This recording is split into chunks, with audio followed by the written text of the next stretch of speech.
Bismillahirrahmanirrahim. Assalamualaikum warahmatullahi wabarakatuh. Selamat sore, salam sejahtera untuk kita semua.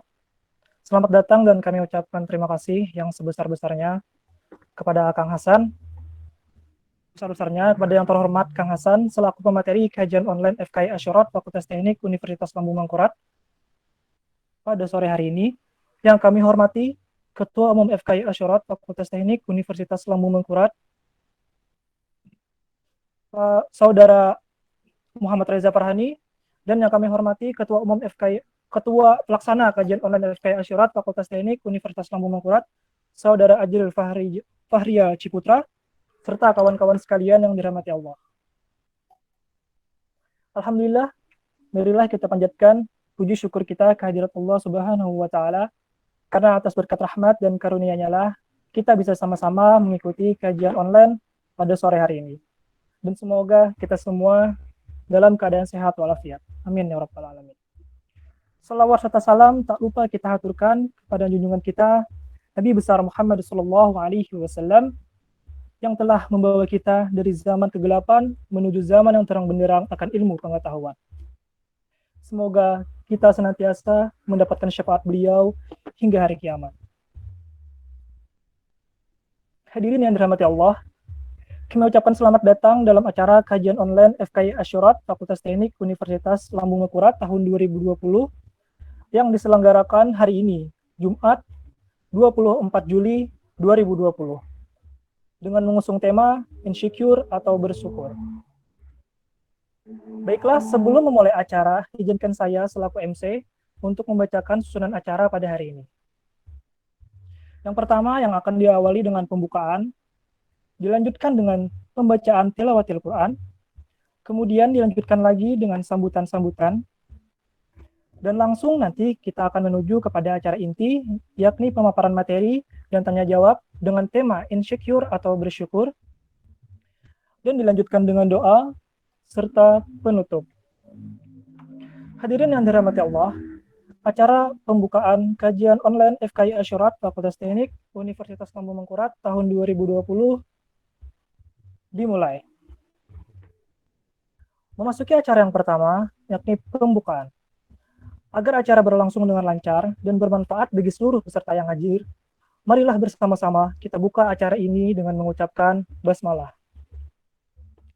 Bismillahirrahmanirrahim. Memasuki acara yang kedua, yakni pembacaan tilawatil Quran. Pembacaan tilawatil Quran akan dibacakan oleh saudara kita Muhammad Fakih Al-Amin. Kepada saudara, kami persilakan. Assalamualaikum warahmatullahi wabarakatuh.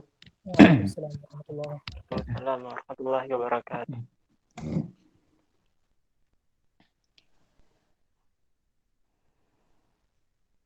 A'udzu billahi minasy syaithanir rajim.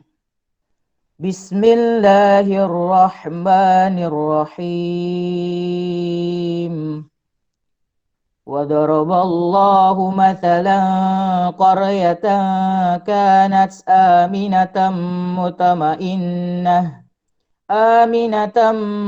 مطمئنة يأتيها رزقها رغدا من كل مكان فكفرت بأنعم الله فأذاقها الله لباس الجوع والخوف بما كانوا يصنعون ولقد جاءهم رسول منهم فكذبوه فأخذهم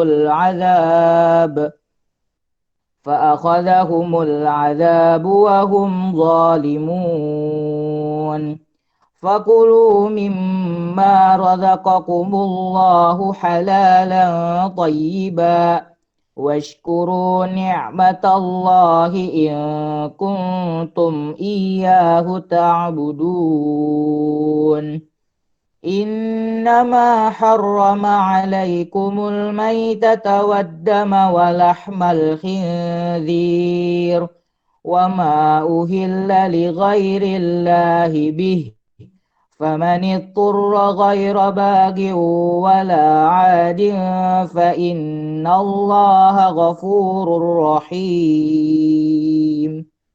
صدق الله العظيم. ثم السلام عليكم ورحمة الله وبركاته. Waalaikumsalam warahmatullahi wabarakatuh. Masya Allah. Alhamdulillah telah kita dengarkan tadi pembacaan ayat suci Al-Quran dari saudari kita Muhammad Fakih Al-Amin. Semoga kita semua mendapatkan keberkahan dari Allah Subhanahu wa Ta'ala. Amin. Acara selanjutnya yakni sambutan-sambutan. Sambutan yang pertama yakni penyampaian laporan kegiatan dari Saudara Ajril Fahrial Ciputra selaku Ketua Pelaksana Kajian Online FKI Asyurat Fakultas Teknik Universitas Lambung Mangkurat tahun 2020. Kepada saudara kami persilakan. Ya, tes.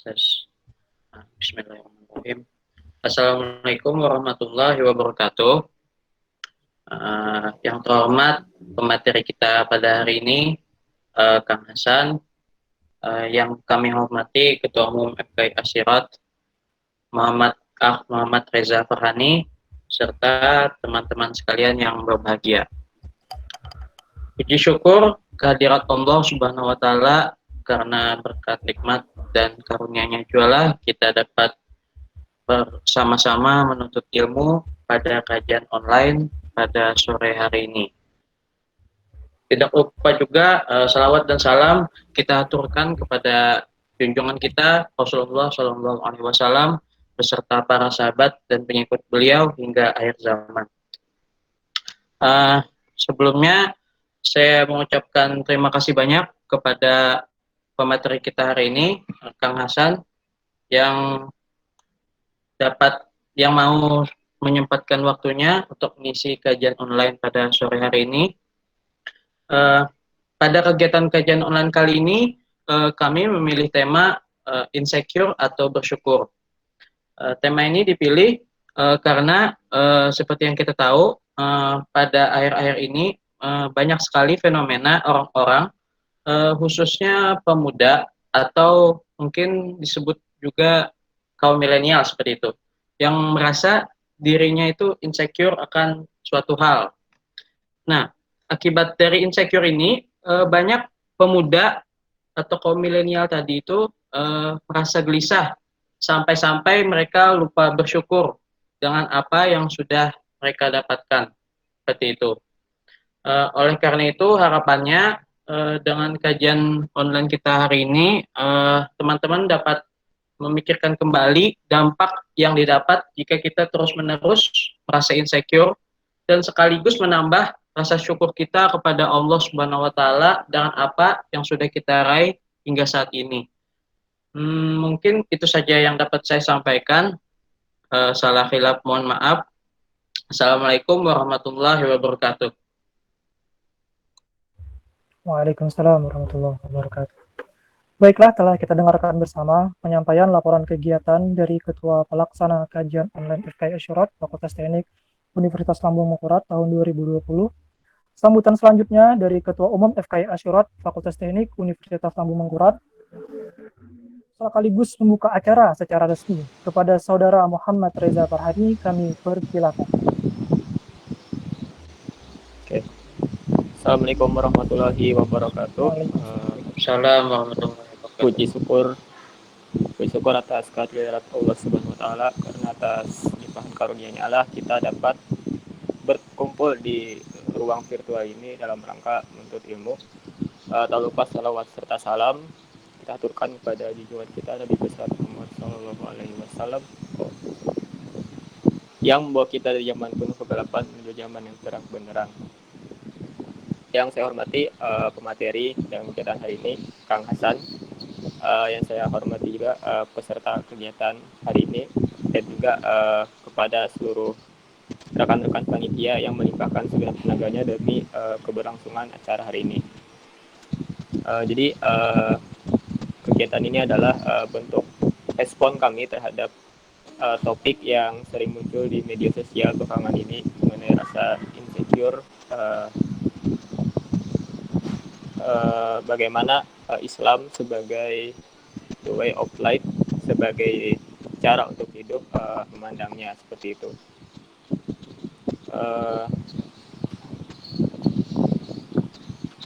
Mungkin itu saja dari saya. Pada peserta harap disimak baik-baik materi dari Kang Hasan nanti. Jika ada yang bingung segera ditanyakan, nanti tentunya mengikuti tatip acara yang telah berlaku. Untuk membuka acara hari ini, mari kita membaca basmalah. Bismillahirrahmanirrahim. Terima kasih kepada Saudara Muhammad Reza Farhani yang telah membuka acara secara resmi menuju sesi yang paling kita tunggu-tunggu, yakni pemaparan materi dan tanya jawab dengan tema insecure atau bersyukur. Sesi ini akan dipandu langsung oleh moderator.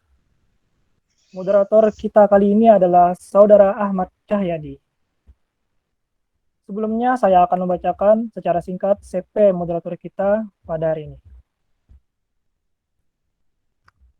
Nama lengkap Ahmad Cahyadi, sekarang sedang menempuh pendidikan di program studi S1 Teknik Sipil Fakultas Teknik Universitas Lambung Mangkurat, angkatan 2019, dan juga merupakan pengurus FKI Asyurat tahun 2020, serta Duta Genre Intelijensia Putra Kalimantan Selatan 2019 sampai sekarang. Baiklah, langsung saja kepada Saudara Ahmad Cahyadi selaku moderator yang akan memandu acara inti pada sore hari ini. Kami persilakan. Baik, terima kasih kepada Akhi Bikri yang telah memberikan kesempatan kepada saya untuk dapat melanjutkan acara pada sore hari ini. Bismillahirrahmanirrahim. Assalamualaikum warahmatullahi wabarakatuh. Waalaikumsalam. Alhamdulillah, Allahumma shalli ala sayyidina Muhammad wa ala ali sayyidina Muhammad. Pertama-tama, kami ucapkan terima kasih banyak kepada Kang Hasan yang telah bersedia berhadir pada hari ini untuk dapat mengisi kajian online. Assalamualaikum Kang Hasan, apa kabar?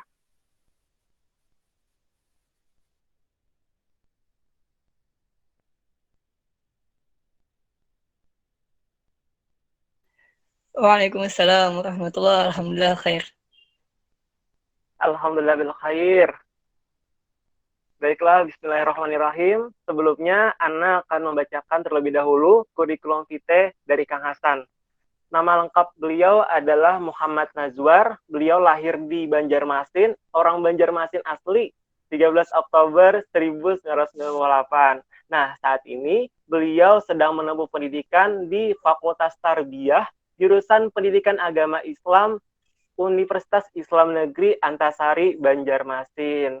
Nah, pengalaman organisasi yang pernah beliau ikuti adalah CEO Litbang Jaringan Aktivis Pelajar, CEO Pengembangan Sumber Daya Pelajar Jaringan Aktivis Pelajar, COO Pengembangan Sumber Daya Pelajar, Forum Pengembangan Pelajar Muslim, dan CEO Divisi Pengembangan Pemuda Muslim Komunitas Sobat Hijrah Borneo.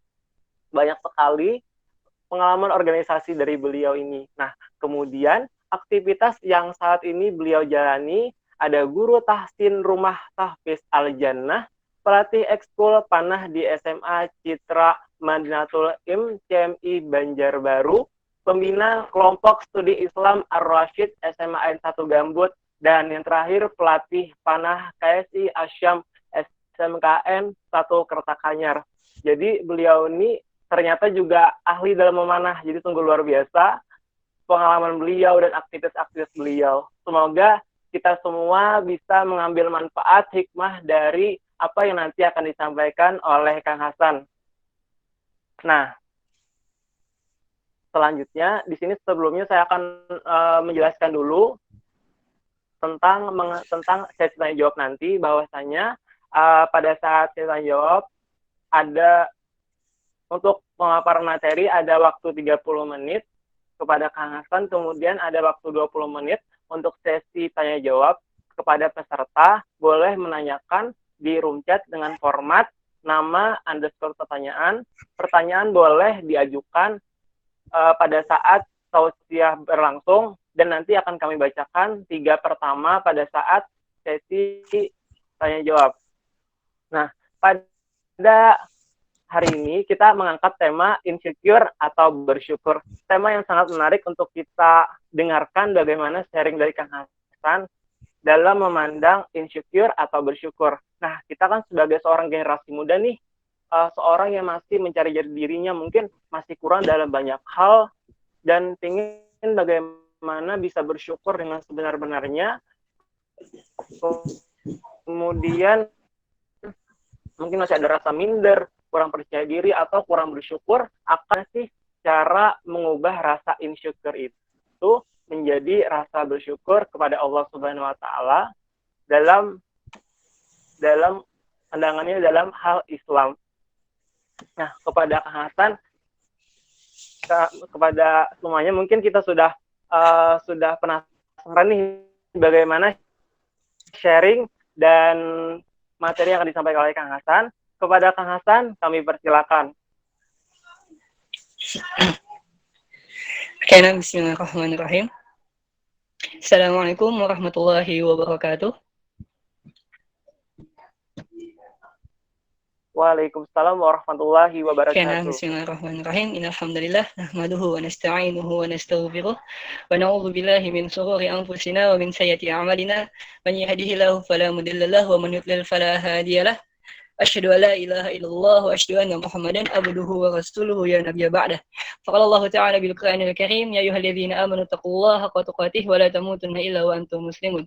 Faqala Rasulullah sallallahu alaihi wasallam innamal ilmu bita'allum wa yatafaqahu bitafaqquh man yuridillahu bihi khairan yufaqihu fid din. Amma ba'd. Nah, ikhwati fillah rahimakumullah, segala puji dan syukur kehadirat Allah Subhanahu wa Ta'ala atas segala limpahan rahmat, hidayah, taufik dan inayahnya lah, bahkan segala nikmat yang Allah berikan kepada kita dari kita bangun tidur hingga saat ini, bahkan hingga tidur lagi, sangat banyak nikmat Allah Subhanahu wa Ta'ala yang diberikan oleh Allah Subhanahu wa Ta'ala kepada kita, yang kadang kita lupakan atau kadang yang nggak kita minta pun Allah kasih. Jadi banyak nikmat-nikmat yang Allah Subhanahu wa Ta'ala berikan kepada kita percuma, nggak kita maksudnya percuma sini nggak kita pinta tapi tetap Allah kasih kepada kita. Pernahkah kita minta untuk bernafas? Tentunya nggak pernah kan. Dalam doa kita pernah minta? Nggak pernah. Tapi Allah Subhanahu wa Ta'ala tetap memberikan kita nikmat bernafas. Jadi kewajiban bagi seorang hamba itu adalah bersyukur kepada Allah Subhanahu wa Ta'ala, dan ini menjadi satu bukti bahwa kita adalah seorang hamba, yang mana hamba di sini adalah mempautkan segala sesuatunya itu kepada Allah Subhanahu wa Ta'ala. Karena tidak mungkin segala sesuatu apa yang kita dapatkan di dunia kecuali atas izin Allah Subhanahu wa Ta'ala. Tak lupa selawat serta salam kita hanturkan kepada murabbi besar kita, kepada suri tauladan kita, kepada baginda besar Nabi Muhammad sallallahu alaihi wasallam, beserta kerabat, sahabat, tabi'in, tabi'ut tabi'in, para generasi salaf, generasi kalaf, para asatid, para muassis dakwah, para ustadz ustadzah, para dai wa da'iyah yang selalu istiqomah dalam menegakkan kalimat la ilaha illallah, dan kaum muslimin yang senantiasa berpegang teguh kepada Al-Qur'an dan Sunnah ila yaumil qiyamah. Oke. Mungkin ada yang bingung sama ulun kenapa di pamflet namanya Kang Hasan tapi pas perkenalan namanya Muhammad Nazwar. Oke, sedikit cerita supaya ya waktunya agak sedikit cepat jalannya gitu. Oke, sebenarnya Kang Hasan itu nama panggilan ketika SMA kelas 2 kalau nggak salah.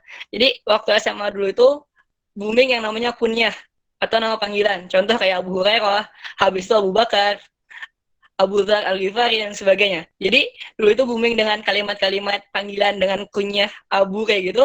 Lalu ulun pun ikut-ikutan. Jadi dulu tuh karena itu satu sunnah yang diajarkan oleh Rasulullah, maka kepengen ikut-ikutan kayak gitu. Jadi udah namain diri dengan namanya Abu Hasan dulunya. Tapi karena orang itu agak sedikit agak sedikit asing dengan kalimat Abu, karena kan di tahun-tahun ulun SMA itu agak sedikit pergolakan Islam masih agak sedikit kayak gitu, agak sedikit berat, dan di tahun-tahun itu masih booming yang namanya terorisme. Jadi anak Quraisy kayak dianggap kayak gitu. Jadi Islam itu agak sedikit diasingkan. Jadi kalimat abu-abu itu pun agak sedikit nggak dianggap atau orang agak sedikit nggak familiar terhadapnya.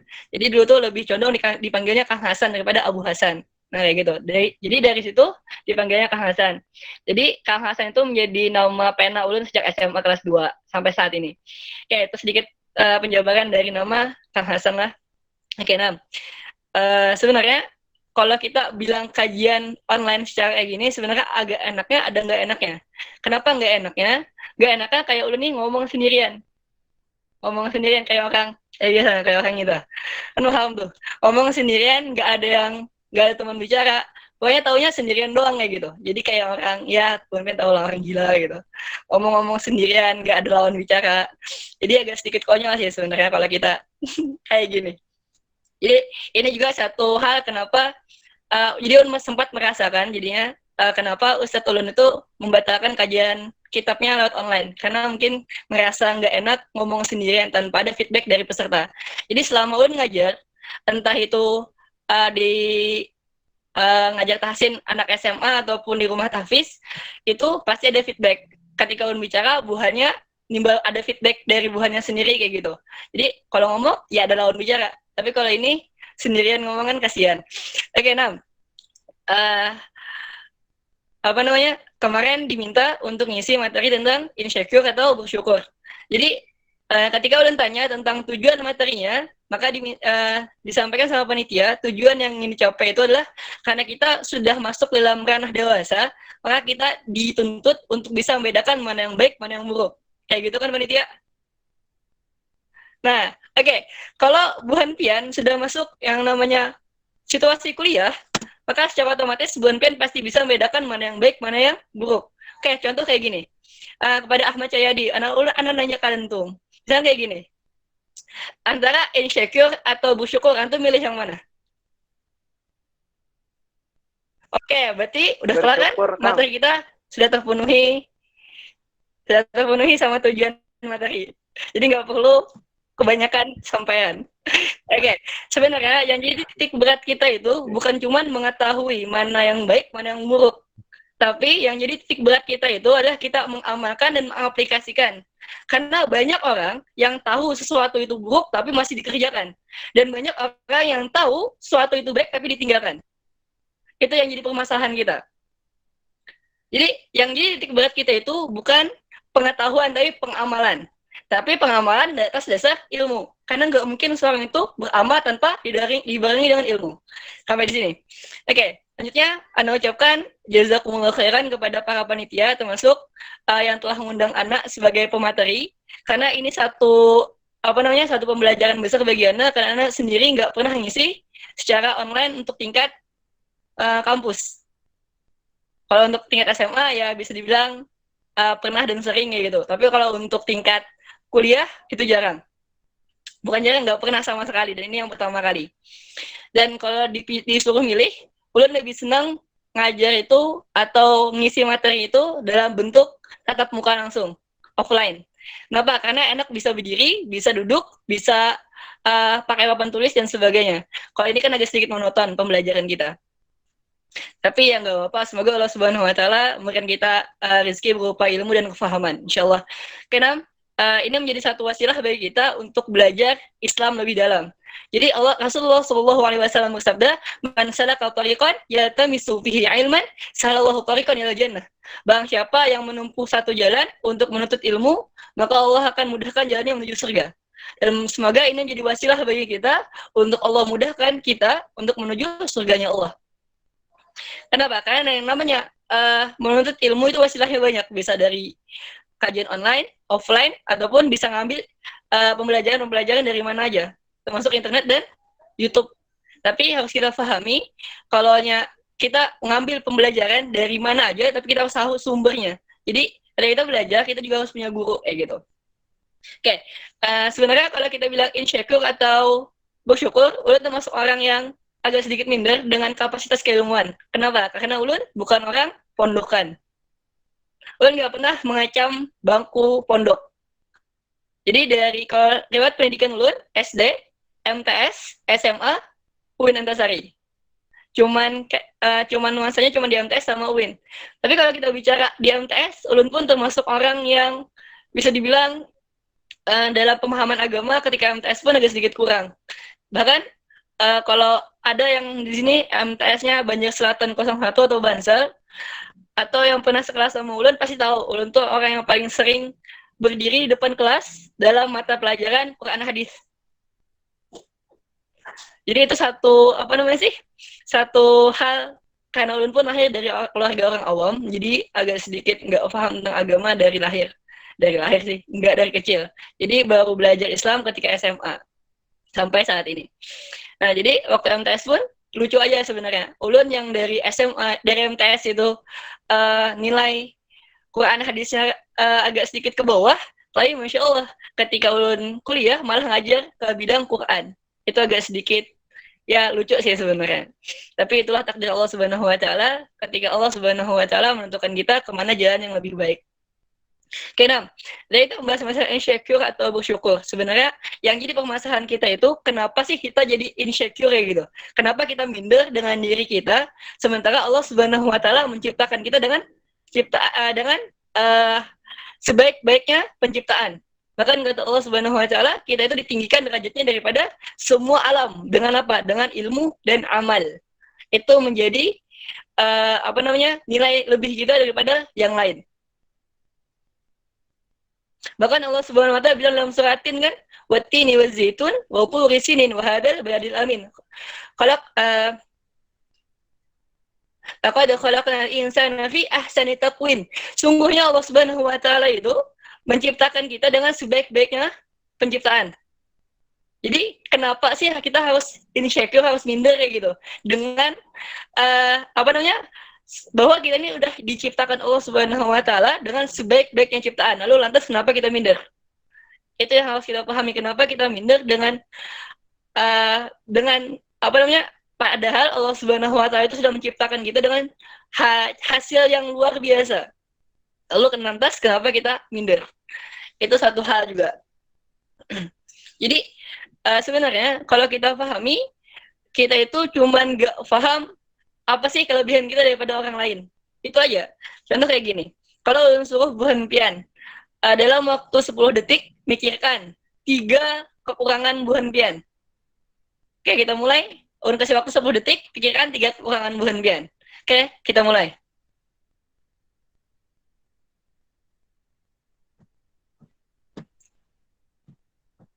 Oke, selesai.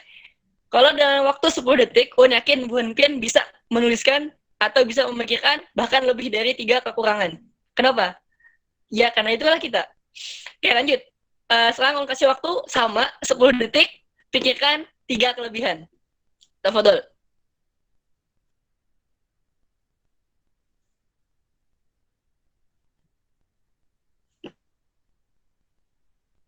Cukup. Oke, sekarang pertanyaannya. Ana nanya ke moderator deh. Karena yang tahu cuma moderator nih. Oke, ketika Anda kasih waktu 10 detik untuk nyari kelebihan, silakan antum sebutkan apa kelebihan yang antum dapatkan selama 10 detik tadi. Siap, Kak. Kalau cepet banget ya, Kak. Apa ya, Kak? Tiga kelebihan.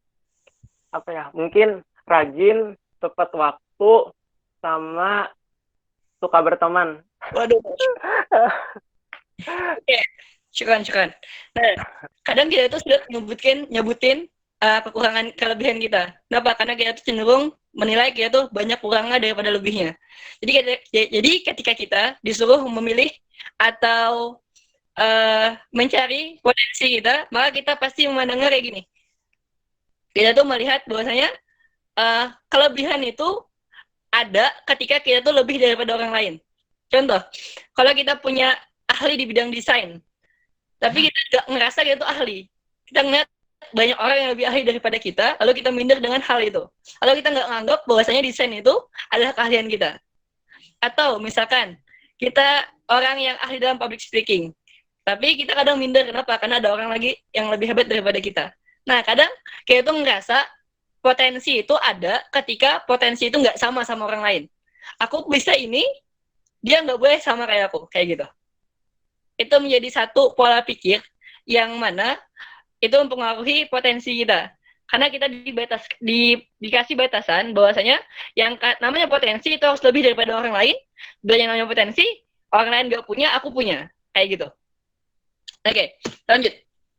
Allah Subhanahu wa taala berfirman dalam Al-Qur'an surah Ibrahim ayat 7, kata Allah, "Ai syakartum la azidannakum wa in kafartum inna adzabi lasyadid."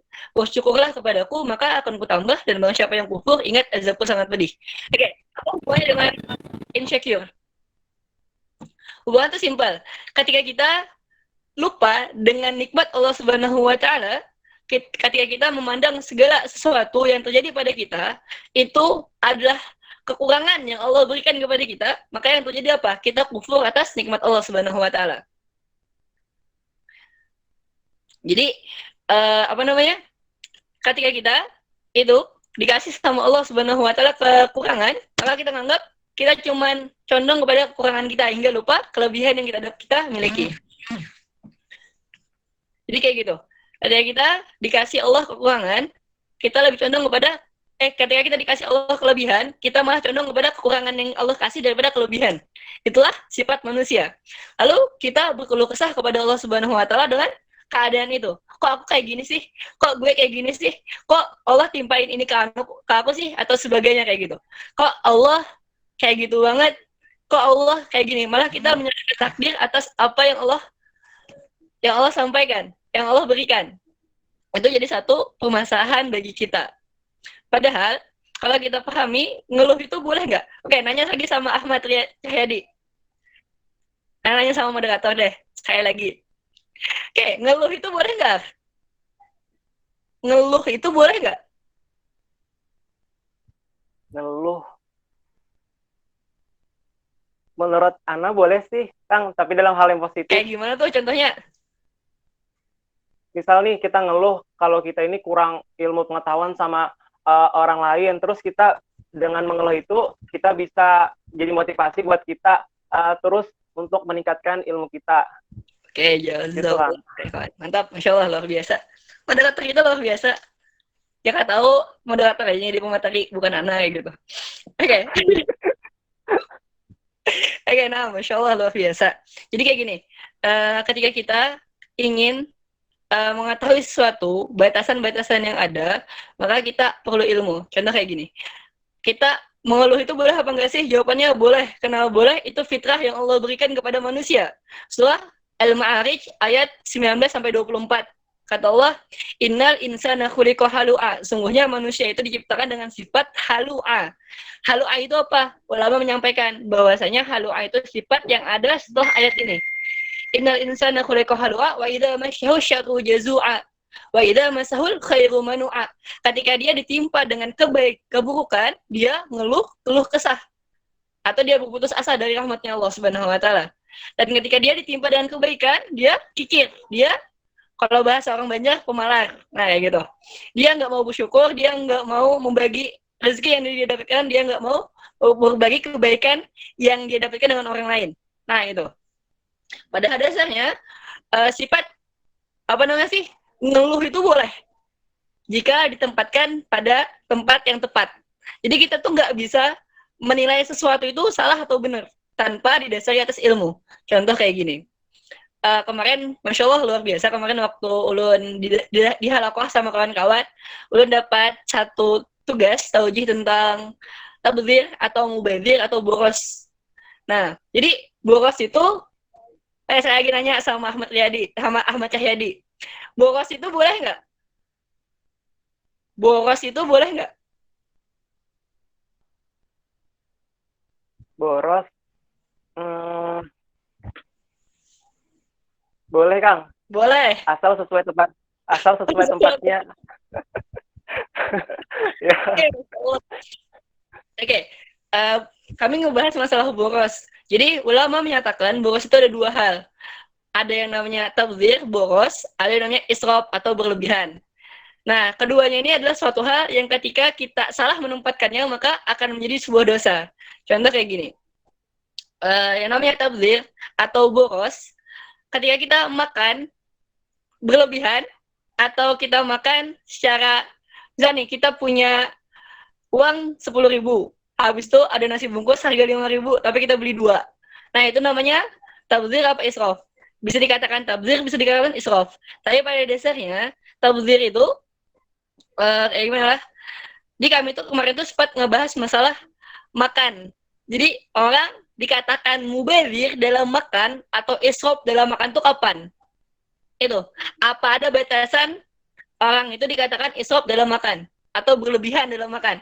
Apakah ketika kalori yang diperlukan tubuh itu kita misalnya nih, kita dalam makan nasi itu karbohidratnya perlu segini, tapi kita makan nasi melebihi batas yang kita perlukan dalam tubuh. Apakah itu termasuk berlebihan apa enggak? Atau misalkan protein yang kita butuhkan segini, tapi kita makan segitu. Boleh apa enggak? Nah, jadi batasan yang ada itu harus didasari dengan ilmu. Kayak gitu. Jadi seorang itu dikatakan israf atau berlebihan itu ketika dia melebihi batasan-batasan yang sudah ditetapkan oleh Allah dan Rasulnya. Sama seperti kita dalam keadaan keluh kesah atau dalam keadaan insecure. Sebenarnya insecure itu boleh selama tidak melebihi batas yang telah ditetapkan oleh Allah dan Rasulnya. Jika batasan itu dilewati, maka itu yang menjadi ketidakbolehan terhadap satu hal itu. Jadi, mubazir itu boleh selama tidak melewati batasan. Batasannya apa? Kalau kita menghamburkan uang tanpa ada faedah di sana, maka di sana tidak ada, maka di sana melebihi batasan yang ditetapkan oleh Allah dan Rasulnya. Insecure pun sama. Ketika kita melebihi batasan yang Allah Subhanahu wa Ta'ala tetapkan dan Rasulnya tetapkan, maka di sana insecure menjadi kada boleh atau tidak boleh. Contoh kayak gini, kita insecure, kita nggak pede. Kenapa? Karena orang lain ilmunya lebih banyak daripada kita. Atau hafalan orang lain lebih banyak daripada kita. Lalu kita insecure. Kita ngerasa minder.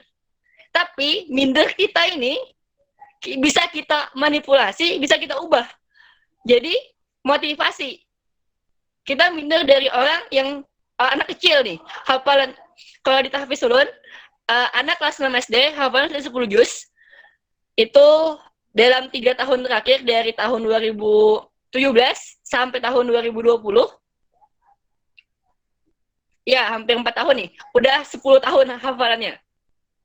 Itu kalau orang dewasa, kalau melihat anak kecil, minder. Tapi kalau kita nggak bisa mengubah keminderan kita jadi sebuah motivasi untuk terus menghafal atau belajar, maka yang terjadi, kita akan selamanya minder. Dan kita selamanya stagnan di tempat yang itu-itu aja. Contoh misalnya hafalan kita satu juz 30. Terus kita punya teman hafalnya 29. Atau hafalannya 29, 28 kayak gitu. Kita ambil 3 juz. 2 sampai 28. Anggap hafalnya sampai surah As-Saff itu atau surah Al-Munafikun, juz 28. Kita masih dalam surah An-Naba misalkan. Nah, ketika kita minder dalam keadaan itu dan nggak menjadikan orang lain itu sebagai bahan motivasi bagi kita, maka yang terjadi kita akan tetap stagnan dalam hafalan itu. Kita nggak akan pernah nambah, kita nggak akan pernah memperbagus bacaan kita. Kenapa? Karena kita sudah minder duluan dengan orang lain. Kita nggak berpikir bahwasanya kok dia bisa, aku nggak. Kenapa dia bisa, aku nggak. Itu seharusnya yang jadi motivasi kita sebagai seorang muslimin, tentunya bahwasanya fastabiqul khairat, berlomba-lomba dalam kebaikan itu diperlukan. Jadi yang namanya insecure itu juga perlu. Ketika kita bersama dalam satu halaqah, misalkan halaqah Quran, hafalan saudara kita atau hafalan kawan kita lebih banyak daripada kita. Kita minder. Kita minder hafalan kita sedikit, dan itu menjadi motivasi bagi kita untuk terus menambah hafalan. Kayak gitu. Jadi ketika insecure itu nggak melebihi batasnya, batas syar'i yang ditetapkan Allah dan Rasulnya, maka itu tidak akan, itu nggak mengapa, atau itu malah boleh, malah dianjurkan. Kita minder dengan amal orang lain, itu termasuk insecure. Contoh, ada kawan kita yang setiap hari sholat duha 4 rakaat. Kita enggak, tapi kita minder jadinya. Terus kalau kita sama dia pasti sholat juga, kayak gitu, ikut-ikutan sholat. Makanya, salah satu cara untuk menghilangkan insecure itu adalah kita memilih tempat atau teman yang ideal. Kita punya teman atau tempat yang ideal. Kalau kita salah dalam menaruh insecure pada orang lain, maka yang terjadi, kita akan salah dalam menempatkan insecure tadi. Maka insecure tadi akan melebihi batasnya. Enggak sesuai dengan yang Allah Subhanahu wa Ta'ala dan Rasulnya tetapkan. Contoh simpel. Kita punya teman. teman kita kayak kita insecure karena kita termasuk orang yang misalkan menengah atau menengah ke bawah deh. Terus yang terjadi ketika motivasi yang muncul itu adalah apa? Ingin sama seperti mereka, tapi kondisi keuangan atau ekonomi kita di bawah. Makanya yang terjadi apa? Hutang. Kayak gitu. Nah, itu menjadikan insecure itu nggak bagus. Atau kadang kita sebenarnya yang lebih contoh tuh paling enak ya itu sih sebenarnya. Atau kita ambil contoh, ada teman udah nikah duluan misalkan. Oke, yang jomblo misalkan nih, kita punya teman nikah duluan, kita insecure, misalnya nih, kita punya satu teman, habis itu teman-teman SMP kita atau SMA kita udah lulus duluan, terus ketika reuni kita agak sedikit agak sedikit minder. Kenapa? Karena kawan-kawan kita udah nikah, kita belum. Nah, ketika kita nggak bisa menempatkan rasa itu, maka yang terjadi kita akan minder selamanya dan nggak akan ada perubahan. Tapi ketika kita memandang itu dengan pandangan hikmah, atau kita memandang dengan ilmu syariat atau ilmu yang kita miliki, maka yang terjadi apa? Kenapa kita nggak nikah? Itu maka jadi evaluasi bagi kita. Kok mereka udah nikah, aku belum? Mungkin ada beberapa hal yang menurut Allah aku nggak pantas buat menikah. Misalnya gitu. Kenapa ngambil contoh menikah? Karena menikah itu yang paling mudah untuk dijadikan contoh. Karena biasanya itu Pak, jomblo pasti paham kayak gitu tentang hal itu. Oke, karena kita sama-sama jomblo. Jadi santai aja. Oke, itu satu lah. Jadi insecure itu akan tepat ketika kita meletakkannya sesuai dengan ketetapan yang sudah Allah Subhanahu wa taala syariatkan. Kayak gitu. Jadi misalkan nih, kita itu dalam keadaan nggak bisa memfasilitasi diri kita dengan ilmu. Jadi kayak gini, semuanya itu standarnya itu harus dengan ilmu. Karena kita nggak mungkin tahu standarnya Allah tanpa dasarnya ilmu. Kayak gitu. Kapan seorang itu dikatakan insecure-nya berlebihan? Ketika dia melanggar batasan yang Allah tetapkan. Contoh, ketika dia berputus asa. Kenapa? Karena orang lain lebih cerdas darinya dan dia nggak mau berusaha lebih. Nah, kayak gitu. Makanya yang terjadi, kita putus asa. Yang mengakibatkan insecure tadi. Habis itu salah satu hal yang paling sering membuat kita insecure itu adalah ketika kita terlalu sering melihat kehidupan orang lain di sosial media. Itu menjadi satu kendala bagi kita yang sering scroll ke atas ke bawah kayak gitu. Ketika ngebuka Instagram ataupun buka Facebook, maka yang terjadi itu. Kenapa? Karena yang akan kita lihat adalah keadaan seseorang karena orang itu nggak mungkin menampilkan sesuatu yang buruk kehidupan mereka yang acak-acakan di media sosial. Pasti mereka akan menunjukkan suatu hal yang bagus atau menunjukkan segala sesuatu yang berasal dari mereka itu adalah yang baik yang bisa mereka tampilkan, maka itu yang akan tampilkan. Gak mungkin seorang itu menampilkan aib. Itu yang terjadi. Jadi ketika kita melihat seseorang, maka kita akan memandang, nyamannya si Inya, kok aku enggak? Kenapa Inya nyaman banget? Kenapa Allah Subhanahu wa taala itu enggak adil? Akibatnya pasti kayak gitu. Kenapa? Karena kita ngerasa minder dengan hal itu. Kita ngerasa Allah itu enggak adil karena kita nggak pernah ngelihat secara utuh. Kita cuma ngelihat secara pecahan-pecahan. Cuman per skin dan skin kayak gitu. Jadi pada dasarnya semua yang disampaikan oleh orang di sosial media itu hanyalah kebaikan-kebaikan atau apa yang baik dari dirinya maka disampaikan. Tapi apa yang buruk darinya akan dihilangkan. Itulah sosial media. Jadi jangan sampai kita tertipu dengan yang namanya sosial media. Oke, misalkan waktu ulun habis, diingatkanlah karena kebanyakan pandir. Siap, Kang. Oke. Jadi ketika kita paham betul dengan yang namanya insecure, maka kita akan paham naruh batasan insecure itu kapan kita boleh insecure, kapan kita nggak boleh. Maka ada pepatah yang sering mengatakan, jika itu masalah dunia, maka lihatlah ke bawah. Jika masalah akhirat, maka lihatlah ke atas. Itu kan yang paling sering kita dengar. Jika itu masalah dunia, maka lihatlah ke bawah. Jika masalah akhirat, maka lihatlah ke atas. Kenapa? Karena jika masalah dunia, ilustrasi yang paling sering itu ketika ada orang naik sepeda, ngeliat naik motor. Pengen naik motor. Yang naik motor ngeliat yang naik mobil. Pengen naik mobil. Yang naik mobil ngeliat yang samping mobil baru. Pengen mobil baru, kayak gitu. Tapi yang di dalam mobil baru nggak tahu kakinya pincang. Kan kita nggak tahu. Jadi Allah Subhanahu Wa Taala tuh sudah menetapkan kadar sesuatu itu berdasarkan kadarnya, sudah sesuai. Jadi Allah Subhanahu Wa Taala tuh nggak mungkin ngasih kita ujian atau ngasih kita sesuatu keluar dari batas kita. Karena kita bisa jadi ketika kita dikasih sama Allah nikmat yang banyak, kita lupa sama Allah. Dan Allah malah memberikan kita ujian supaya apa? Kita ingat sama Allah. Kayak gitu.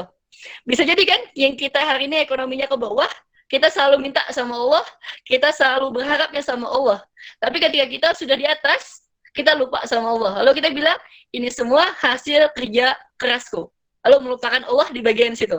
Nah, kadang Allah itu nggak pengen kita kayak gitu. Makanya Allah itu tetap memposisikan kita di bawah. Kayak gitu. Dan satu hal, ketika kita nih, insecure terhadap diri kita sendiri, misalkan penampilan kita yang kurang mendukung, misalkan lah, kurang mendukung, maka yang terjadi itu kita nggak nerima sama takdirnya Allah. Misalkan ada dari kita yang na'udzubillah kayak gitu, yang cacat fisiknya, lalu kita nggak nerima takdirnya Allah. Padahal takdir Allah itu sudah ditetapkan kepada kita. Kita tinggal ridho, tinggal terima. Pian yang mana nyambat ya, pian kagak kayak itu pang. Ya kayak gitulah kita, kayak gitu. Kadang kita itu lupa bersyukur kepada Allah Subhanahu Wa Taala atas segala nikmat yang Allah berikan. Kita bisa jalan itu lebih nikmat daripada orang yang sakit, orang kaya sakit nggak bisa jalan. Jadi kadang kita tuh nggak tahu mana yang baik bagi kita. Makanya kata Allah apa? Kita itu nggak pernah tahu mana yang baik, mana yang buruk untuk kita. Sungguhnya Allah itu maha mengetahui mana yang baik, mana yang buruk. Tinggal kitanya aja lagi. Mau bersyukur apa enggak? Nah, kayak gitu. Jadi, kami insyakur itu boleh selama enggak melanggar batasan-batasan yang Allah tetapkan. Selama kita insyakur enggak membuat kita berputus asa dari rahmatnya Allah. Atau kita malah kufur nikmat karena insyakur tadi. Karena kita minder sama orang lain, kita malah kufur. Lalu kita berandai-andai suatu hal yang nggak jelas.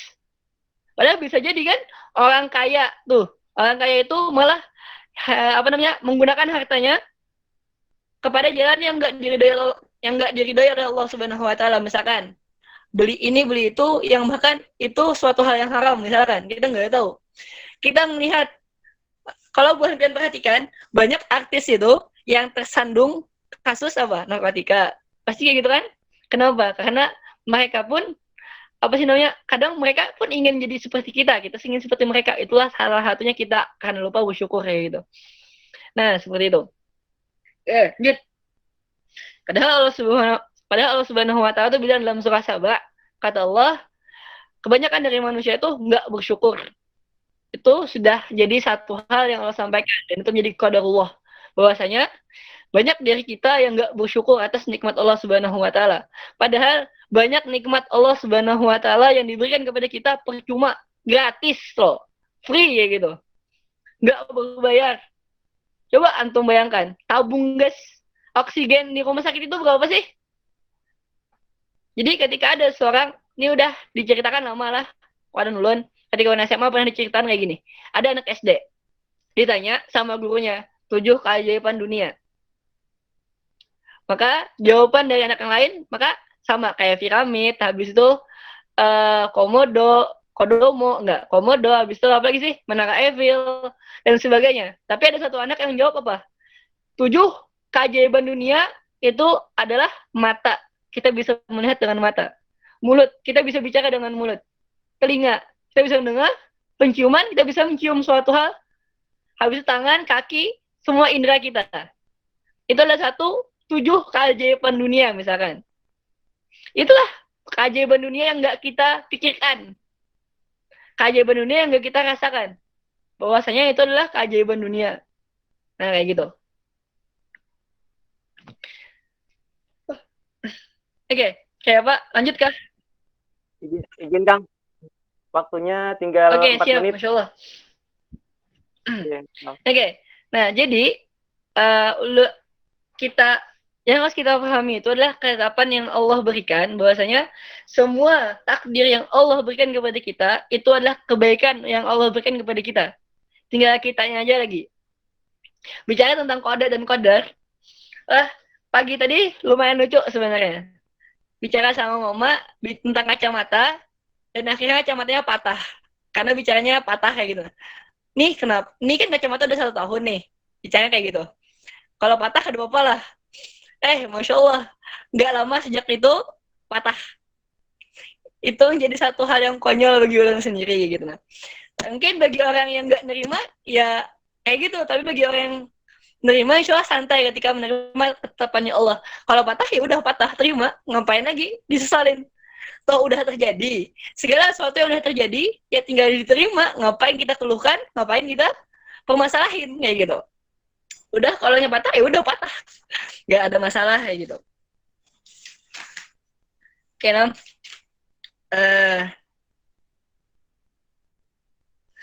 Satu perkataan ulama salaf terakhir yang sampaikan, yang namanya syukur itu sama seperti iman. Diucapkan dengan lisan, diyakini dengan hati, diamalkan dengan perbuatan. Maka syukur itu sama. Kita bersyukur dengan lisan, berharapnya dengan hati kita, bahwasanya kita tuh bersyukur kepada Allah Subhanahu wa taala, kita yakin bahwasanya nggak ada ketetapan yang terjadi di muka bumi melainkan atas izin Allah Subhanahu wa taala. Maka kita ridho terhadap apa yang Allah berikan. Yang ketiga, syukur dengan perbuatan. Syukur dengan perbuatan ini banyak macamnya. Salah satunya ketika kita mengerjakan sholat, maka kita bersyukur kepada Allah Subhanahu wa taala. Kita misalnya kita punya satu barang nih, kita punya motor. Cara bersyukurnya kayak gimana? Cara bersyukurnya kita membawa motor kita ke masjid atau kita membawa motor kita ke majelis-majelis ilmu. Itu menjadi satu bentuk syukur kepada Allah Subhanahu wa taala.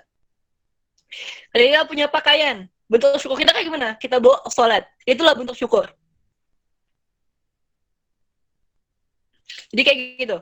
Bahkan kata para ulama pun, yang namanya syukur itu tergantung kita mengimplementasikan dalam hidup kita kayak gimana sih. Jadi yang namanya syukur itu nggak mesti dengan kalimat lisan alhamdulillah, tapi itu menjadi satu bentuk di mana ketika lisan kita menyebut alhamdulillah, maka Allah catat pahala atas lisan kita. Jadi kayak gitu. Jadi jangan sampai kita lupa bersyukur kepada Allah Subhanahu wa taala, baik lisan, hati maupun perbuatan. Kenapa? Karena itu yang menjadikan kita termasuk dalam hamba-hamba Allah yang bersyukur. Gimana caranya? Kita harus ridho dan ketetapannya Allah. Kita nerima apapun yang Allah berikan kepada kita. Kita nerima segala apa yang terjadi di muka bumi ini, itu atas pengetahuan Allah dan atas izinnya Allah. Karena nggak mungkin satu daun yang jatuh ke tanah, melainkan itu atas izinnya Allah Subhanahu wa taala, dan itu Allah mengetahui. Dan ingat, segala sesuatu yang sudah ditakdirkan kepada kita akan kita dapatkan. Setiap apa yang telah kita ditakdirkan oleh Allah Subhanahu wa taala kepada kita, maka akan kita dapatkan. Nah, sekian dari Ana tentang pembahasan masalah insecure atau bersyukur. Dan ingatkan satu lagi, ingatkan, kenapa? Kita adalah seorang hamba, kita adalah seorang abduh, seorang hamba. Maka tugas seorang hamba adalah mengabdi kepada Rabb-nya. Salah satu cara mengabdi kepada Rabb itu adalah bersyukur. Jadi syukur itu termasuk dalam pembuktian bahwasanya kita adalah seorang hamba. Nah, sekian dari Ana kembali kepada moderator.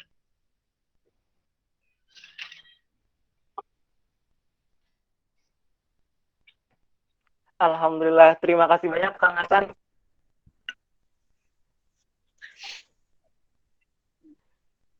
Alhamdulillah bila khair, telah kita dengarkan tadi sharing yang sangat luar biasa, bermanfaat tentang pengalaman dari Kang Hasan, kemudian sharing insecure atau bersyukur yang luar biasa lah dapat kita jadikan sebagai sebuah manfaat untuk kita dan kita terapkan dalam kehidupan sehari-hari. Nah, selanjutnya untuk seluruh kawan-kawan dipersilakan untuk bertanya di room chat.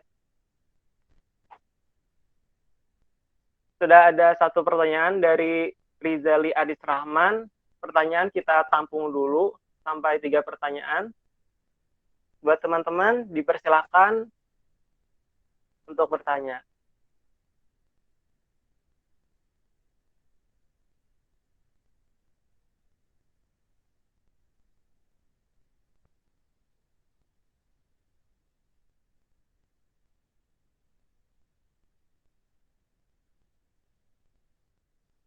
Oke, Kang. Sepertinya kita oke, ada dua. Silakan satu pertanyaan lagi.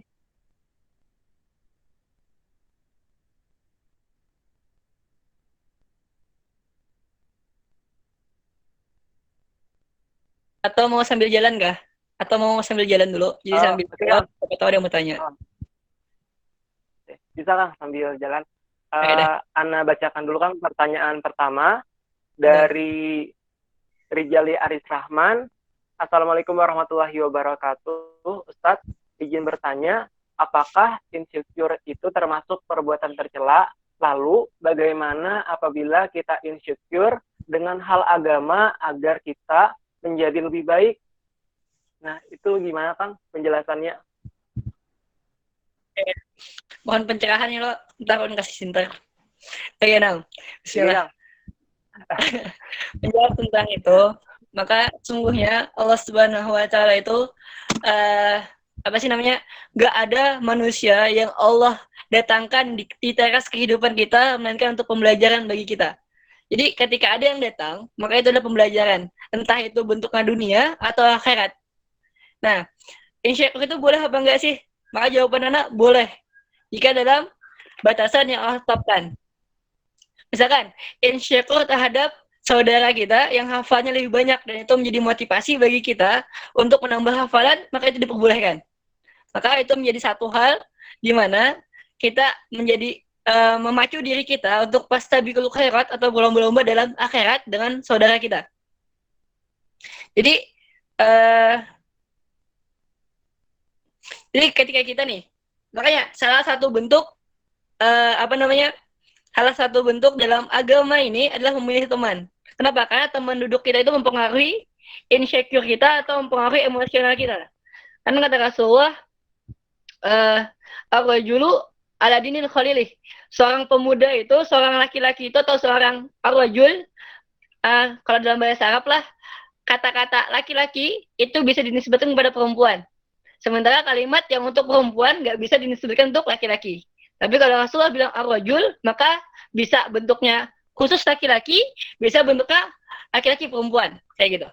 Jadi ketika Rasulullah bilang ar-rajul ala dinil khalilih, seseorang itu berdasarkan atas agama saudaranya atau berdasarkan atas ala dinil khalilih, agama temannya.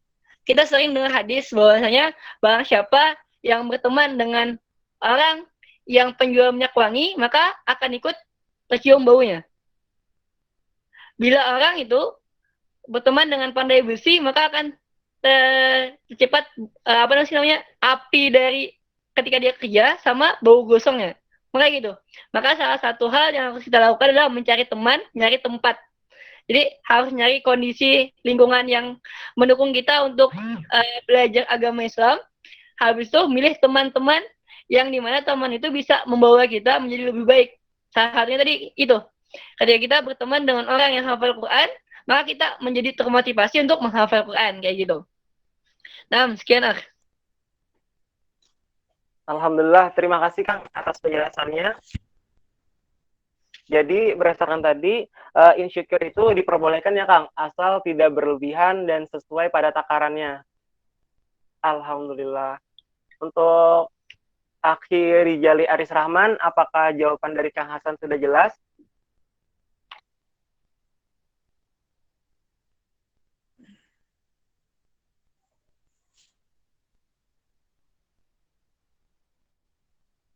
Alhamdulillah.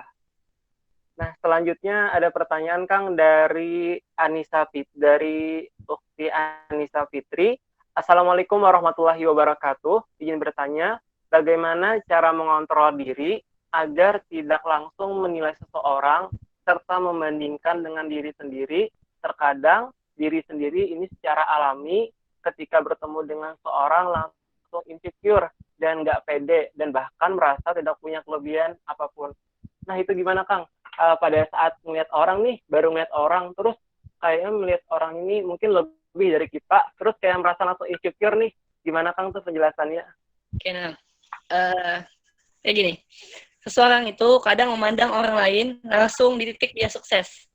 Jadi ketika seseorang itu punya keahlian, maka yang dilihat adalah keahliannya, tapi nggak dilihat gimana caranya agar bisa seperti itu. Kadang kita tuh mikir kayak gini, kok enak jadinya, ini kayak dia itu kayak gini, kayak gini, kayak gini, kayak gini. Tapi kita nggak pernah tahu perjuangan dia menjadi seperti itu. Nah, kadang kita itu melupakan proses, tapi langsung ingat hasil. Itu yang jadi masalah kita. Padahal Allah Subhanahu wa Ta'ala itu sangat mencintai yang namanya proses. Coba buat antum perhatikan, Allah Subhanahu wa Ta'ala berfirman dalam Al-Qur'an tentang penciptaan langit dan bumi. Allah bilang 6 masa. Allah Subhanahu wa Ta'ala menciptakan langit dan bumi itu dalam waktu 6 masa. Padahal kalau kita perhatikan, Allah Subhanahu wa Ta'ala itu bisa menciptakan langit dan bumi dengan kalimat kun. Jadi, maka jadi. Tapi Allah Subhanahu wa Ta'ala itu mencintai proses. Jadi kadang itu yang kita lupakan. Kita lupa bahwasanya ada proses di setiap keberhasilan. Itu yang kita lupakan. Nah, kenapa kita insecure terhadap diri kita dan kita memandang orang lain itu berlebihan?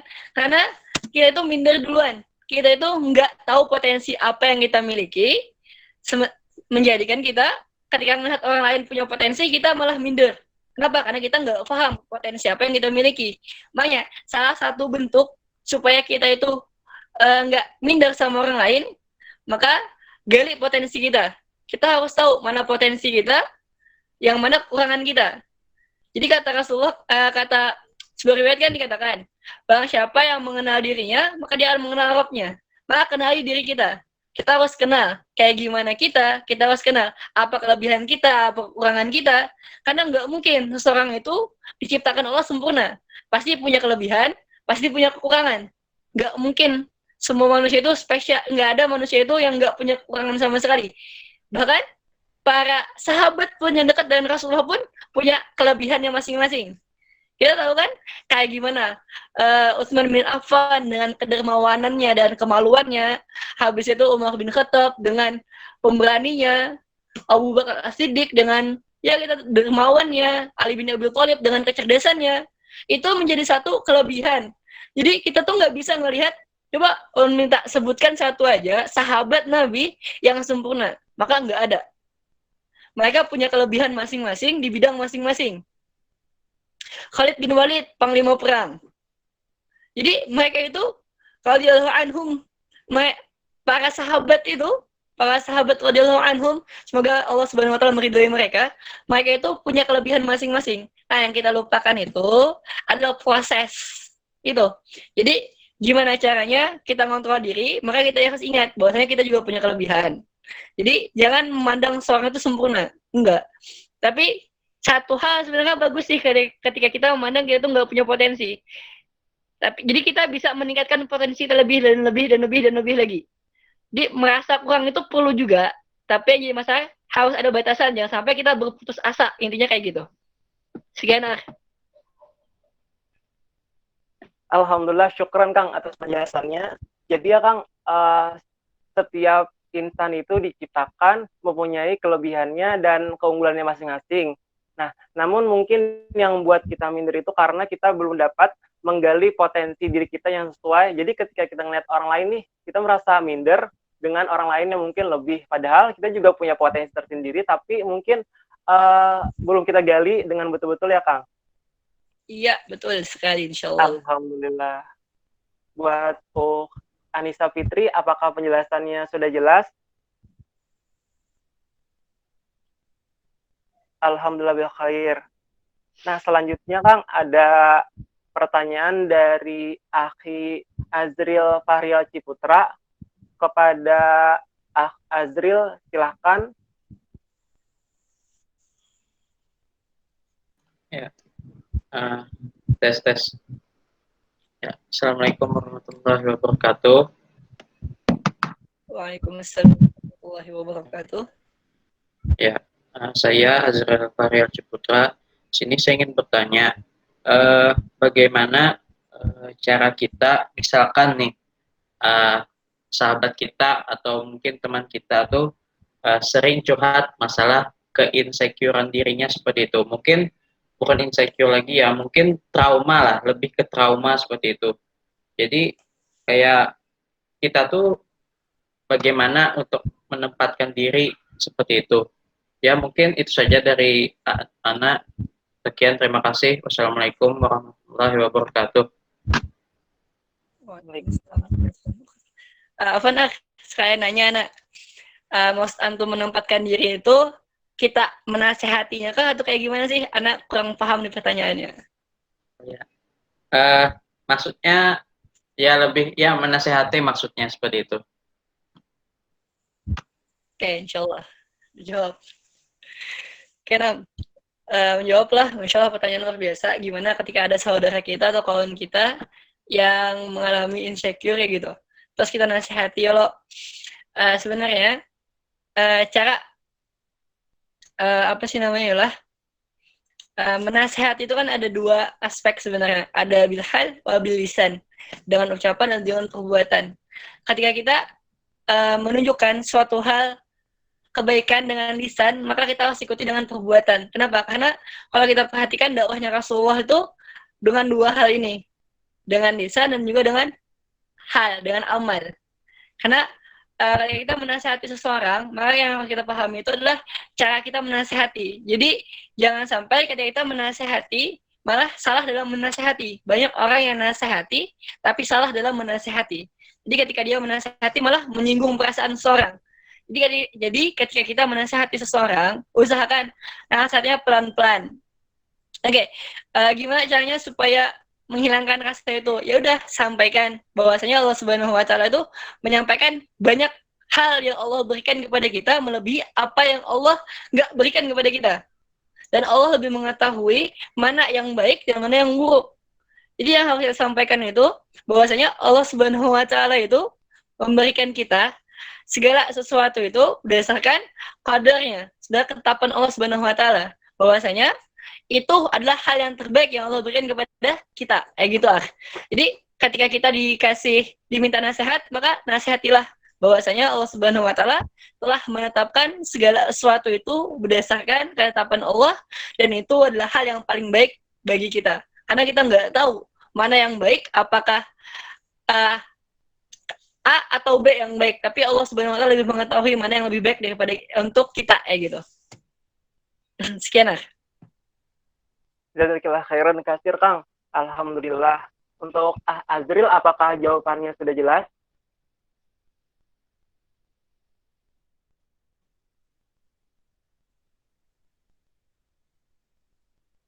Azril, apakah jawabannya sudah terjawab? Apakah sudah terjawab pertanyaannya?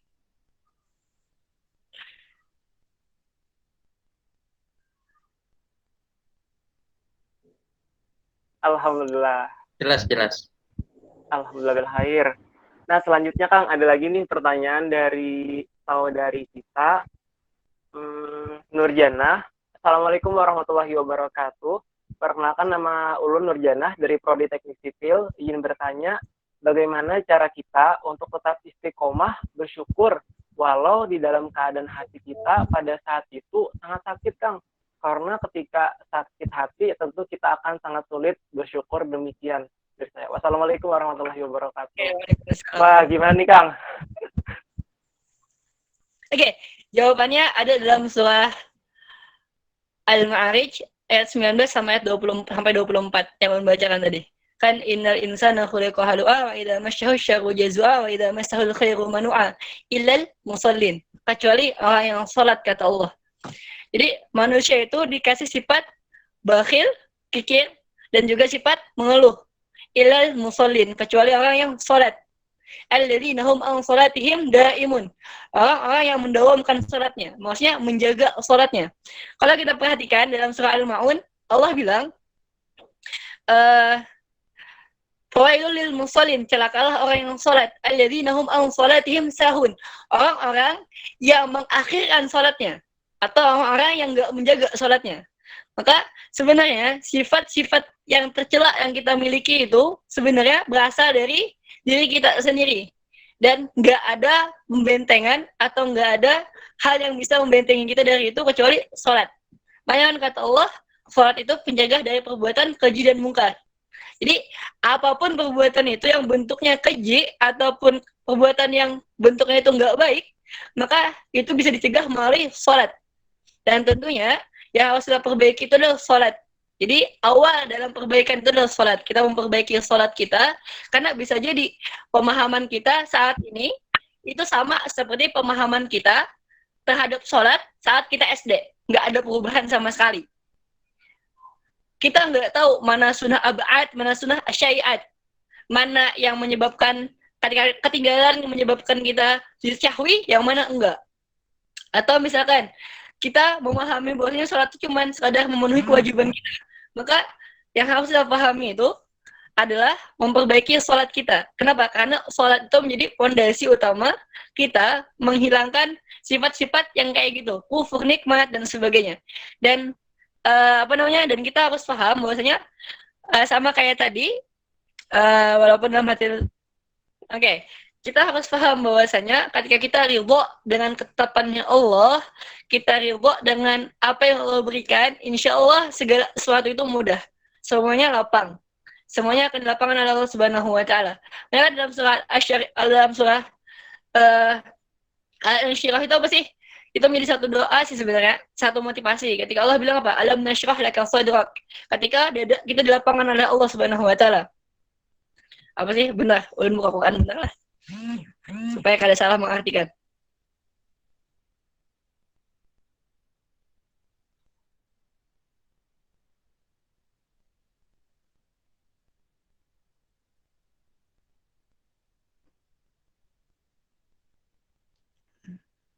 Alam nashrah laka sadrak, kata Allah. Bukankah kami telah melapangkan untukmu dadamu?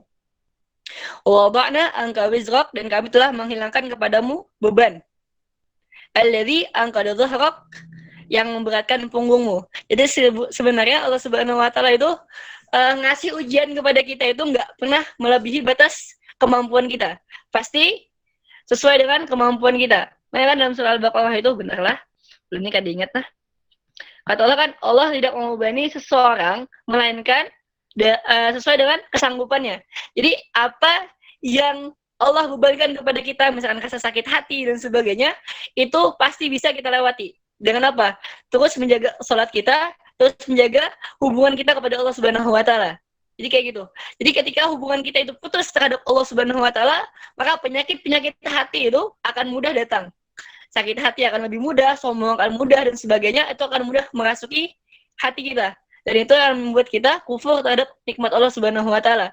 Jadi tugas kita itu menjaga frekuensi kita kepada Allah Subhanahu Wa Taala, seperti itu. Nah, itu aja dari anak. Alhamdulillah bil khair, subhanallah, penjelasan yang sangat jelas dari Kang Hasan. Untuk saudari Nurjanah, apakah sudah jelas?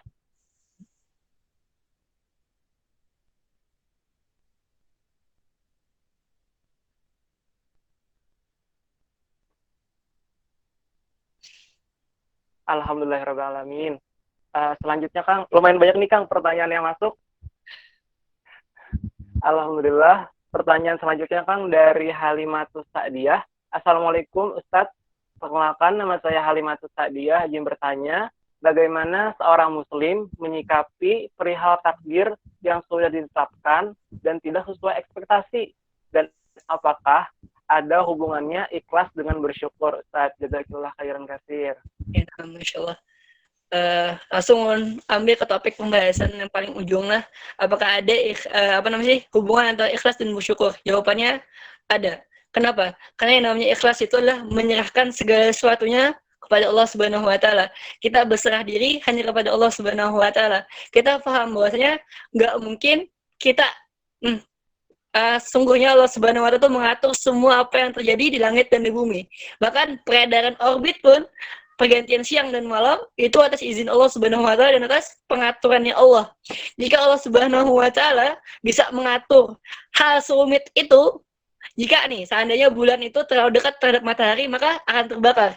Jika terlalu jauh, maka akan membeku. Maka itu menjadi satu hal bahwasanya ketika Allah mengatur alam semesta yang serinci ini, maka Allah Subhanahu wa taala akan mudah mengatur hidup kita yang bahkan seujung kukunya Allah, nggak sampai seujung kukunya Allah. Kita hanya satu makhluk dari sekian juta makhluk, bahkan sekian ribu juta makhluk. Jadi nggak mungkin Allah Subhanahu wa taala itu nggak nggak ngatur urusan kita. Dan bagaimana kita menyikapi permasalahan ketika takdir yang kita ditentukan oleh Allah Subhanahu wa taala itu nggak sesuai dengan ekspektasi kita. Maka yang harus kita pahami itu bahwasanya, ingatkan lagi, Allah Subhanahu wa taala lebih mengetahui, Allah Subhanahu wa taala lebih paham tentang yang mana yang baik, mana yang buruk untuk kita. Tugas kita menjaga frekuensi kita kepada Allah Subhanahu wa taala. Ketika frekuensi kita hilang, maka yang terjadi kita akan kufur terhadap nikmatnya Allah Subhanahu wa taala. Ketika kita melalaikan satu kewajiban dari Allah Subhanahu wa taala karena ekspektasi yang enggak kita harapkan, maka yang terjadi itu. Maka tugas kita sebagai seorang hamba adalah meyakini atau beriman terhadap qada dan kadarnya Allah Subhanahu wa taala. Jadi salah satu rukun iman itu kan beriman kepada qada yang baik dan qadar yang buruk. Jadi kita harus paham bahwasanya itu harus kita imani, bahwasanya segala ketetapan yang ada di muka bumi itu datang dari Allah Subhanahu wa taala. Nah, sekian. Subhanallah, Masya Allah, Alhamdulillah khair. Terima kasih Kang atas jawabannya. Saudari Halimah Sadiah, apakah jawabannya sudah jelas?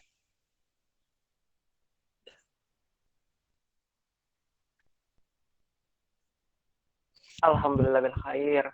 Ini ada Kang pertanyaan dua terakhir dari di room chat. Anda bacakan langsung ya Kang keduanya. Pertama ada dari Majelis Tafsir Al-Quran Banjarbaru.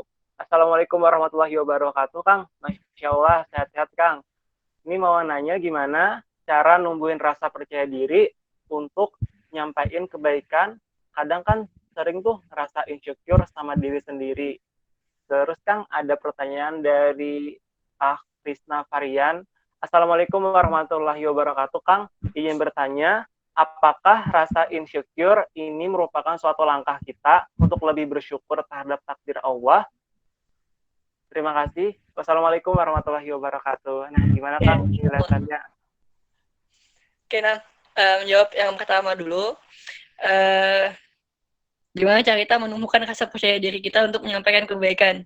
Oke, jadi kayak gini. Ketika kita mau menyampaikan tentang kebaikan, cara yang paling utama itu adalah kita paham apa yang mau kita sampaikan. Karena ketika kita nggak menguasai atau kita nggak paham tentang apa yang kita sampaikan, maka yang terjadi apa? Kita minder untuk menyampaikan. Kenapa? Karena kita nggak paham apa yang mau kita sampaikan. Jujur lah, ketika Ulun mau menyampaikan kajian hari ini, sebenarnya Ulun agak sedikit nervous. Kenapa? Karena nggak pernah menyampaikan pernah menyampaikan materi di depan anak kuliahan, sama nggak pernah karena paham dengan kapasitas ilmu yang Ulun miliki kayak gitu. Nah, jadi agak sedikit minder, tapi ya karena ini sebuah kebaikan dan Allah Subhanahu wa taala bilang dalam sebuah riwayat Rasulullah bilang kayak gini, sungguhnya orang yang mendapatkan hidayah atas apa yang kita lakukan, itu kita mendapatkan pahala atas orang yang melakukan apa yang kita beri nasihat. Jadi itu satu motivasi sih sebenarnya. Jadi salah satu cara kita untuk meningkatkan percaya diri kita adalah kita memahami fadilah dalam menyampaikan kebaikan. Jika kita paham tentang fadilah menyampaikan kebaikan, insya Allah kita akan bersemangat dalam menyampaikannya dan kita akan lebih percaya diri. Dan kita tentunya harus didasari dengan ilmu.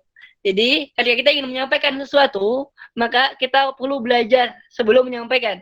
Kenapa? Karena nggak mungkin seorang itu menyampaikan tanpa ilmu. Kadang mungkin antum menyampaikan tentang syukur tanpa ilmu tentang syukur. Antum nggak mungkin menyampaikan ilmu tentang fikih sholat sebelum antum belajar fikih sholat. Kayak gitu. Jadi salah satu hal cara kita untuk percaya diri, kita menguasai apa yang mau kita sampaikan.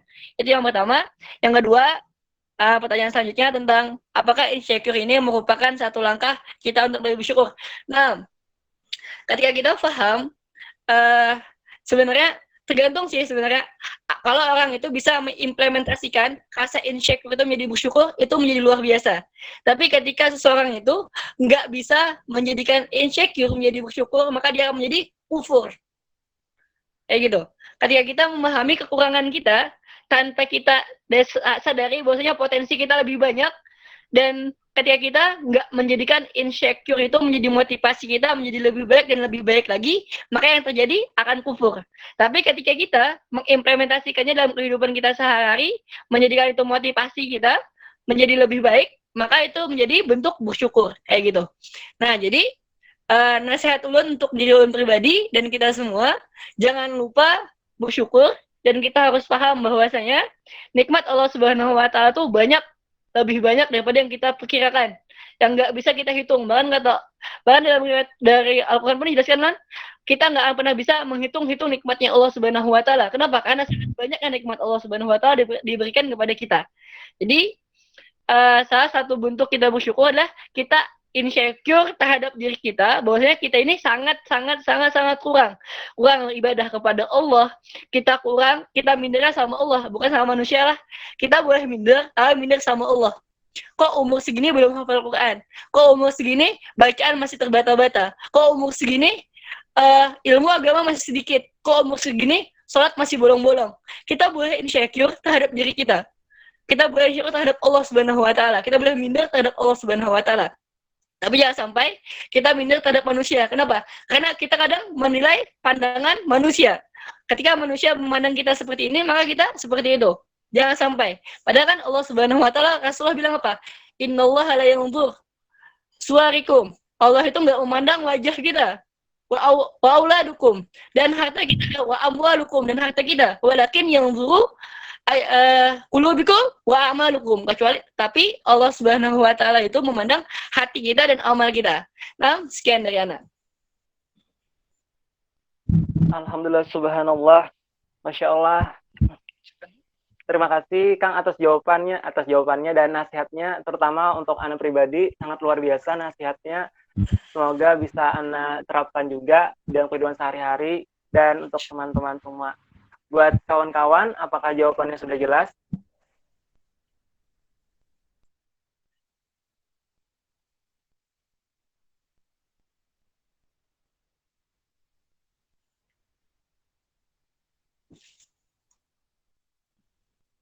Alhamdulillah.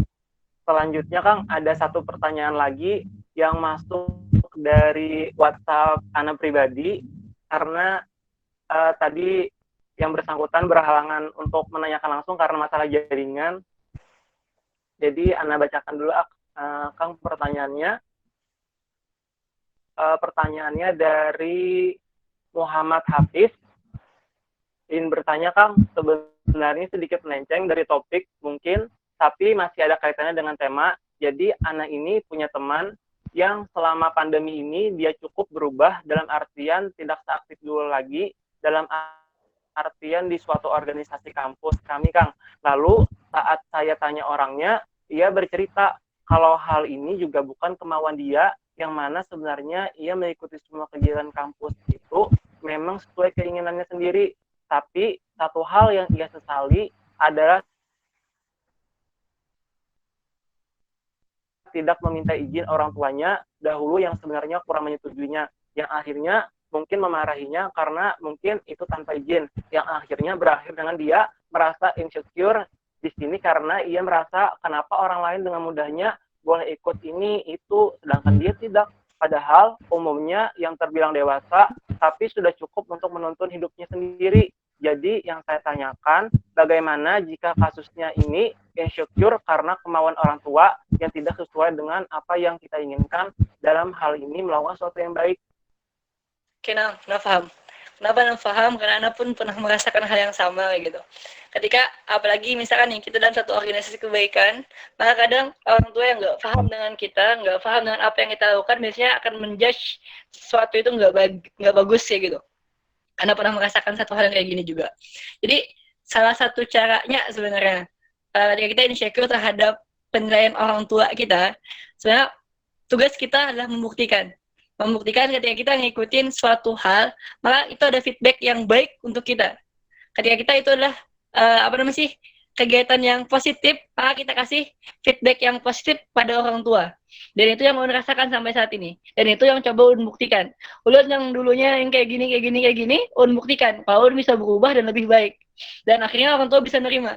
Jadi yang perlu kita tegaskan pada orang tua kita adalah kita perlu pembuktian. Kita perlu membuktikan bahwasanya apa yang kita lakukan itu bagus. Apa yang kita kerjakan itu luar biasa, dan apa yang kita ikuti itu bermanfaat. Entah itu untuk dunia ataupun untuk akhirat kita. Jadi kita harus paham tentang hal itu. Jadi jangan sampai ketika orang tua kita melarang kita, tapi itu karena salah kita sendiri sebenarnya. Kenapa? Karena kita nggak membuktikan, kita nggak menjelaskan. Itu yang jadi masalah. Ulun itu selalu menjelaskan apa yang ulun kerjakan. Ulun menjelaskan apa yang ulun lakukan, dan ulun menjelaskan dan ulun membuktikannya. Dan hasilnya seperti ulun saat ini kayak gitu. Dan jadi salah satu salah satu hal yang bisa bisa bermanfaat bagi orang tua ulun sendiri kayak gitu, dan bisa diandalkan. Itu sebenarnya sih ketika kita bisa membuktikan kepada orang tua kita bahwa apa yang kita lakukan itu baik, apa yang kita lakukan itu bermanfaat, maka itu menjadi kebaikan sendiri untuk orang tua kita, dan itu bisa membuka mata mereka bahwasanya apa yang kita ikuti itu adalah kegiatan yang baik, dan itu bisa jadi dakwah bagi mereka. Nah, seperti itulah. Alhamdulillah, terima kasih Kang. Jadi kita harus mampu menjelaskan dan membuktikannya bahwa apa yang kita ikuti ini benar-benar baik dan membawa dampak positif ya Kang.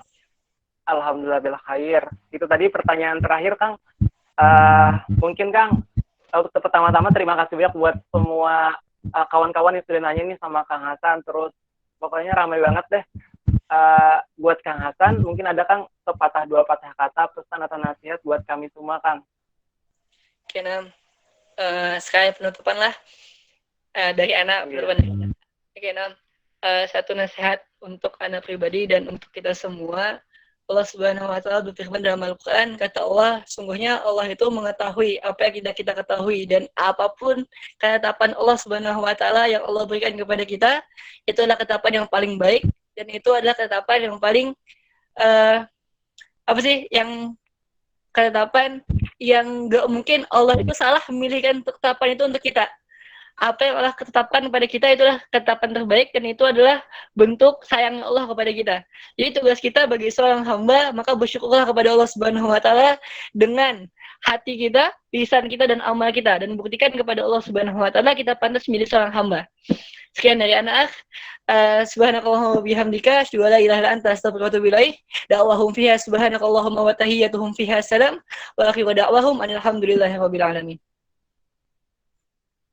Alhamdulillahirrahmanirrahim. Terima kasih Kang yang sebesar-besarnya atas materi dan pembahasan yang sungguh luar biasa, yang sangat bermanfaat bagi kami semua. Terakhir, Ana ingin menyampaikan sedikit kesimpulan yang dapat Ana tarik, bahwa kita sebagai seorang muslim, generasi muda terutama nih, hendaknya mengetahui bahwa Allah telah menetapkan setiap umatnya itu dengan takaran-takaran yang sesuai. Jadi perbanyaklah bersyukur, insecure. Misalnya kita melihat orang yang mungkin lebih dari kita, tapi gali lagi potensi yang ada dalam diri kita, pasti dengan itu kita dapat lebih bersyukur. Kita bernapas pun juga merupakan hal yang sangat luar biasa bersyukurnya. Jadi terakhir, perbanyaklah bersyukur untuk kita semua. Terima kasih Kang atas materinya hari ini, luar biasa sekali, terutama untuk Ana menjadi hal yang sangat bermanfaat, luar biasa. Terakhir, Ana tutup, burung Irian, burung Cendrawasih, cukup sekian dan terima kasih. Wassalamualaikum warahmatullahi wabarakatuh. Selanjutnya, Ana serahkan kepada MC. Masya Allah, Allahu Akbar.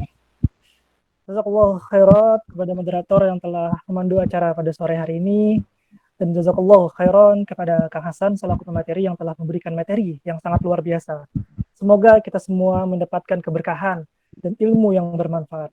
Amin ya rabbal alamin. Baiklah, memasuki acara selanjutnya, yaitu doa. Pembacaan doa akan dipimpin langsung oleh Kang Hasan. Kami mohonkan kepada Kang Hasan untuk membacakan doa. Sebelum kita baca doa, Kita baca Al-Fatihah sama-sama lah. Al-Fatihah. A'udzubillahi minasyaitonir rajim. Alhamdulillahirabbil alamin.